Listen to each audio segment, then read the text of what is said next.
This one's from Ellie. Ellie? Ellie Beltran. Hello. I have another question/topic for your podcast. P.S. Thanks for answering all of my precious questions. You're welcome. You're welcome. My question is regarding dog socialization and introductions. From your previous content and common sense, most of the don'ts are pretty obvious. Don't do leashed introductions. Don't have high reward objects around. Treats, toys, affection. Don't unnecessarily insert yourself into the interaction. But what are the do's for dog socialization with the other dogs, particularly when it comes to first introductions? When do you correct for rude behavior towards other dogs? For example, if a dog constantly comes in hot, high, stiff tail, chest, and ears forward, do you correct for that posturing right away? If a dog is playing and it becomes more rough and isn't being reciprocated, do you correct for that behavior so that it does not progress? Side note, this question partially stems from an experience with my own dog a few months ago. I took him on an off-leash walk with my cousin's dog. They were both playing a bit rough and chasing each other back and forth, but the play wasn't reciprocated. I wasn't paying attention for the first few minutes, and my cousin and I heard terrible fight noises, and they were fighting head to head. My cousin's dog did not have a scratch on her, but my dog ended up with a ripped ear and a few small punctures around the neck. The dogs had spent time together 6 times prior with no issues, inside hangs, outside hangs and walks, and on and off leash. So a lot of socialization. Neither dog had been in a fight prior or since. My dog had his e-collar on, of course, but the interaction made me wary of play and how it can quickly turn, and made me question when I should intervene to prevent this from happening. Thanks in advance. Do you know what dog this is? No, this is not a dog we trained. Oh. What do you think? Do's for socialization. When do we insert ourselves? I think that's really the question more than anything. Yeah. It's not what are the do's, because it's really about the don'ts. I The think dogs decide the do's. Yeah. You know?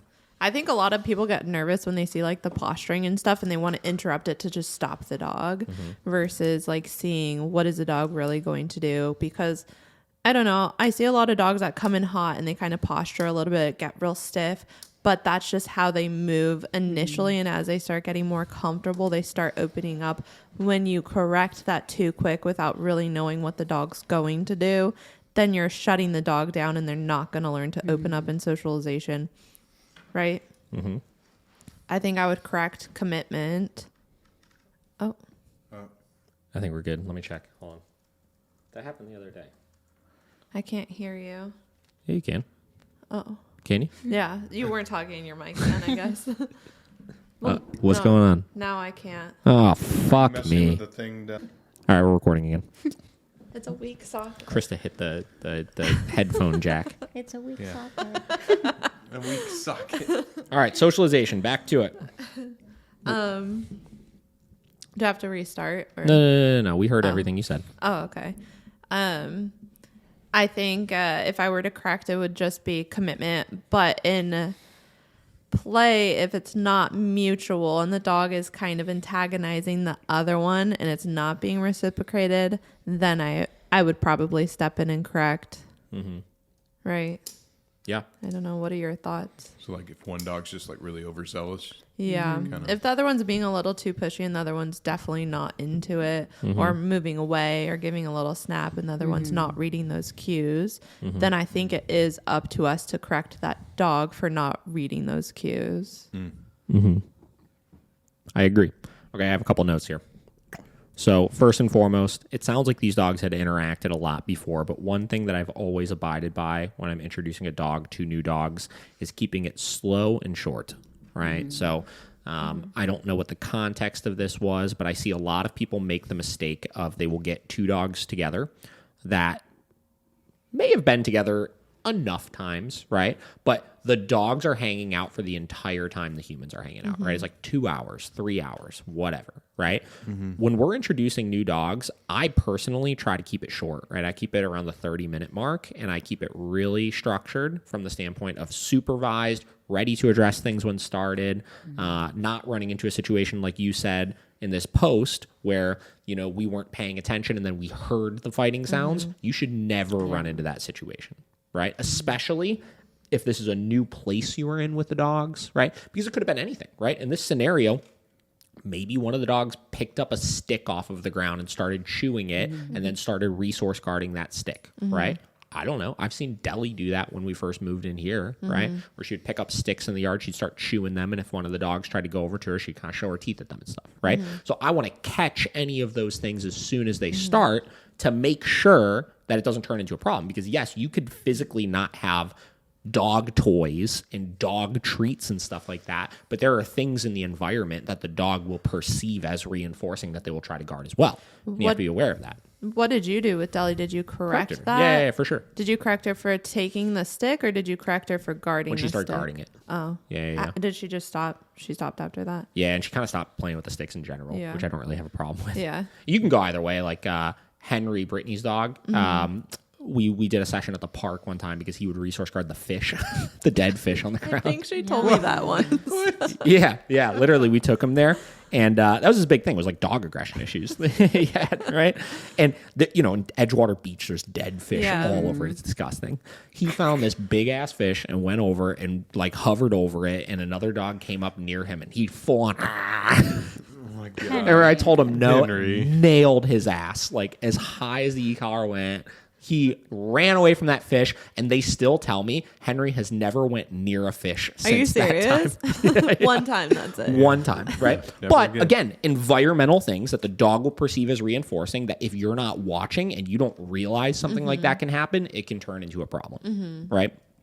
So that's, I don't know exactly what the scenario was, obviously, but you want to keep it slow and short so that you could supervise it as intensely as you need to be, right? Honestly, if the dog is not a member of your immediate household, there should never be a time your eyes are not on them, right? Because they don't have that hierarchy established like my dogs do in the house or your dogs do or whatever it may be, right? They don't have that where one will back down if the other pushes on them or vice versa, right? Because they're constantly in a state of competition. And that's why when you set up play dates, the dogs typically are really intense with each other with the plays because they're still competing. They're still figuring that out, right? The second thing would be understanding the dog, right? So the big thing that was mentioned here was the posturing and stuff like that. And you hit this on the head where most dogs, when they meet other dogs, get stiff and posturing because play is competition, and that's how they do that, right? They do that type of stuff no differently than mounting, no differently than all these other things. The key is not we have to stop that stuff. The key is understanding how far your dog will take it and how the other dog will respond when your dog does those things, right? And we've talked about this numerous times in socialization. I'm not going to stop a dog from doing something like that. That's a social butterfly dog because the other dog is going to respond negatively to it, right? Because the problem is not the dog that's doing it. The problem is the dog that's responding negatively to it, right? Yeah. So you have to understand the dogs you're socializing with, and sometimes you don't know that until you put them in that scenario, and you have to kind of play it out and see what's going to happen and be prepared to address it if it turns into a problem, right? I think 90% of socialization issues, whether with dogs or people, come from us not understanding our dog's social skills, right? So that's another part of it, is understanding your dog's triggers so you know where you have to correct, right? Vinny's a postury dog. Well, yesterday him and Deli were playing, and they do the same thing. They do the chest puffed out, ears forward, quick. Yeah. It's hilarious, you know? And that's what they do, right? It's not a problem, right? There are other dogs that when they do that posturiness, it actually is I'm about to attack you, right? And you need to know that sign as well. Yeah. The reciprocating thing you kind of hit on with this, right? There are definitely times that I will correct for a dog not responding to cues, right? That Doberman I did the assessment with the other day, right? Super, super, super social dog, right? Year-old Doberman, very, very friendly, very rambunctious, right? Big dog too, right? And I let her out with, it was Queenie and, oh yeah, Queenie, Vera, and one other dog. Deli. You had No, Deli it wasn't out. Deli. Not for this one. I had Deli out with Franklin when I was doing Franklin. And same deal. She was playing so hard and just pissing the other dogs off, right? They were all turning around like snapping at her and trying to get her to stop and stuff like that. And she's just like, oh my God, we're around other dogs, right? At one point, I chose to correct for that because she just was pushing so intensely and so hard, and the other dogs were getting so pissed off about it, right? And it wasn't like, I don't think a fight would have broken out, but like it would have it would have resulted in one of those dogs really needing to correct her in order for her to stop, which at that point, like, I'll just do it myself, right? So I would teach dogs how to respond to those cues. And we talked about this the other day with that one question about the multi-dog household, where I'll only do it once the one dog has committedly tried to stop the other dog multiple times and the other dog shows no sign of backing down at all, right? Then I will step in and give a correction after that dog corrects that dog. Out of curiosity, like on that of like us teaching dogs to respond to the other dog's cues, do you think that any timing has to be in play with that for the dog to really understand? Yes. Yeah. Yeah, it has to come. Dog you're conditioning snaps. it in. Yeah. Dog snaps. Dog doesn't respond. We correct. Yeah. Right? So we start conditioning in after this dog snaps. If you don't stop, we're going to correct you. Yeah. Right? Yeah. I mean, you're literally classically conditioning that cue. Yeah. Then the next one would be dogs just getting annoying in general, right? So I talk a lot about letting things really slide, right? I'm pretty loose about that kind of stuff. I want the dogs, for the most part, to figure it out. Sorry. That being said, there are times that I correct my dogs for playing with each other because it's annoying me, right? When they're in the house and roughhousing and we're trying to chill out and watch a movie or eat or cook or whatever it may be, they just need to stop, right? But do you sometimes let them do that? Or is it, hey, when we're chilling out? I try to keep it black and white of no roughhousing in the house. So that it's a little bit more fair if I correct for it. And then if it's outside, outside I tend to keep it, you could be as high energy as you want out there. I don't particularly care. I'll typically use a command or something to stop them. Do they interact in the house that much? Not really.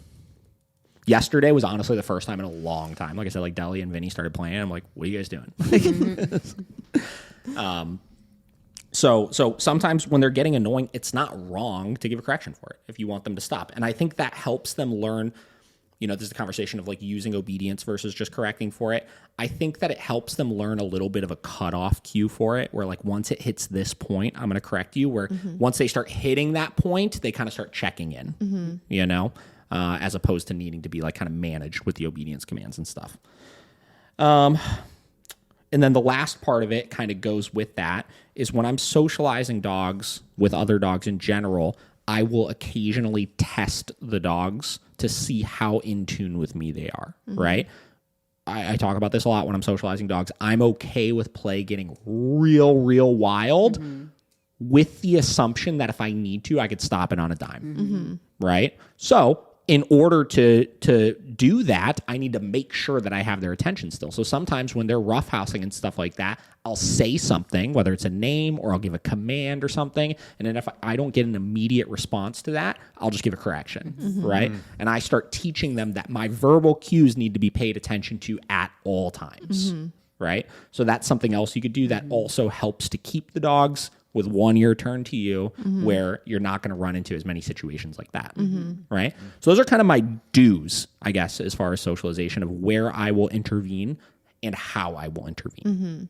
Okay. I think that's good. Follow-up points?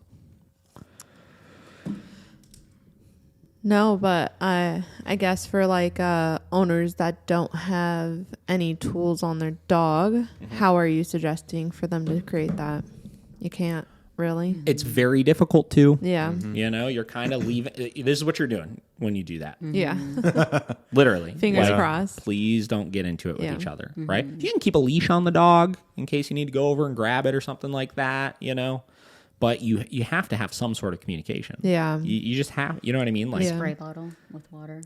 Seriously, that's a spray bottle. Just get the hose. We used to use a lot of those. They're effective with some dogs for sure. Rocks in a little bottle. dart gun. Pennies in a jar or whatever, pennies in a bottle. So something to interrupt the dogs. But again, you need to get into then the understanding of how do I apply a consequence for something? How do I punish a behavior? Things like that. So there's a lot of ways to do it, but no matter what, those are even training things, right? Yeah. They require an understanding of training to use. You could shake your jar of rocks all day long, but if it's not clear what it's for, spark! No, she just lets them fight it out. I do, yeah. I let a lot of things go between my dogs just to see how it plays out, and it always just one backs down, and I don't have to step in. And It's like a little because war they have that zone. relationship Yeah. established with you. You know what I mean? Like there's a big difference between dogs living in the same house and you socializing your dog with outside dogs. You know? Do you ever get your dogs with other dogs? Do you have like friends that have dogs or anything? My Doof. friends, yeah. Yeah. Doof comes over. My friends do have dogs that when they visit, they'll bring their dog, and they'll just play.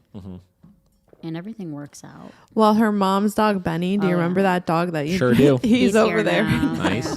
And he keeps going after Toonie. And I was just like, Mom, you're going to put an e-collar on this dog because he keeps just, Toonie's doing nothing. And Didn't keeps just he going tried to after bite it. Doof too, I think. Yes. He tries to bite everybody. Dang. Dang. Dang. Who's the alpha small dog? Toonie. Nelson. Nelson? Nelson is the king of the house. He rules everything. And then I would say Minnow, Spork. No, you're just choosing favorites. You don't think Toonie runs your house? Toonie's corrects the dogs a lot, but she's kind of like senile, so it's like, What is she really doing? yeah.